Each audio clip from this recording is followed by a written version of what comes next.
Shotzzy isn't just quick. Shotzzy isn't just insane. He's everywhere at once. In episode 4 of Play Like a Pro, we break down his movement, the way he plays his life, the way he can create chaos, and how you can steal a few of those tricks and implement it into your own game.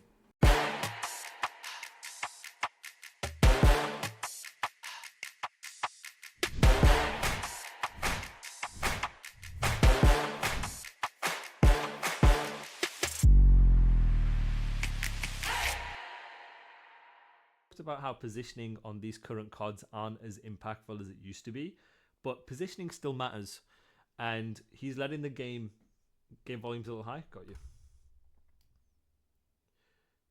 And you can see here, like, the fact that he's bumped it out, but like, he's not. This is Shotzzy we're talking about here, guys. This is one of the quickest players in the league. He's not running out trying to world star people. He's not trying to, to get 2-3 pieces. It's about understanding what your role is in the moment, and he's still pacing himself to let the game come to him. He's in a good position to get the first kill of the next wave to then activate and do whatever he wants. You guys in ranked, I know you want to play like Shotzzy, I know you want to play like Hydra, but what's good, Kron? But you need to understand positioning and pacing in the wave is everything in order to set yourself and your team up for success. So look how he's playing here. He's playing a creddy spot, and this is the game within the game, right? So when you're playing in Shotzzy's position, you've just made a wave, right? This is an element of like predicting what your opponents are gonna think and then playing off that. This is something that I used to do as a player too, right? And this is Crim6 was really good at this too. This is a situation where obviously Boston have just been wiped. It's a linear situation. They know, or they're expecting you to push out. But when they're expecting you to push out, they're going to be checking in their minds like obvious corners, obvious spots, right? So it's the game within the game.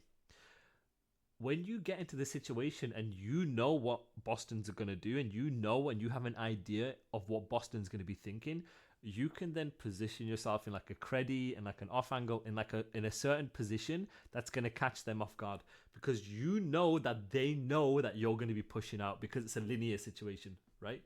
And look at the position he's playing here, and look at 3. 3's probably trying to clear this here. He's probably like, yeah, he might have either pushed out here or he's pushed out here, right? So he's playing to clear it. And the more you play and the more you get repetition and the more you scrim, there's certain spots that you will start to understand that most people will try and play to. And a player like Shotzzy understands that, and he's going to play in a position that is not so obvious, not so clear, to either make it so it's difficult for you to clear him, or it gives him the highest chance of winning that next gunfight. So you see it here. Very, very good.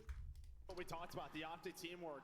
Paco was one of these players who was really good at doing that. He would always say, yo, he expects me to be here, so I'm going to play here. Understand in their shoes what their expectation is, and then you can like mess around and play with that. Just being exceptional. Just everybody frying, and well, that continues. Then look at him. Once he sees someone, he's taking that route. They get 2 down. 27 seconds left. Yeah, they're gonna get one eventually. I mean, now the case. Trusting the flow. Understand what you need to pick up in relation to your team. Look at him. 23 seconds left. Now he'll start playing. He'll start thinking about playing ahead. You need to find some kind of kill. Hercules is I'm not going down first. And this is how the macro will affect the micro. So look in this situation here, chat. He's decided to play the hill. Once they understood where the pressure's coming from, once they then anticipated what Boston could do with 25 seconds left, they think, right, we're spawning them here, so they're most likely going to try and play and get through to try and get to new, block spawns, flip, whatever it may be. This is what we call trusting the flow, right? So in this situation, he's bumping out number 5, pushing him forward, bumping him out to where the pressure is going to be, right? So then that way he's got the timing to deny this route in case they're taking it, because he's predicting, or as a team, they're predicting him to do so. Finally, right, let's see what he does off spawn. Okay, let's see what he does off spawn. There's 12 seconds left. His spawn is going to tell him something. 12 seconds left. He's thinking, right, what's he going to do in this situation? Let's have a look.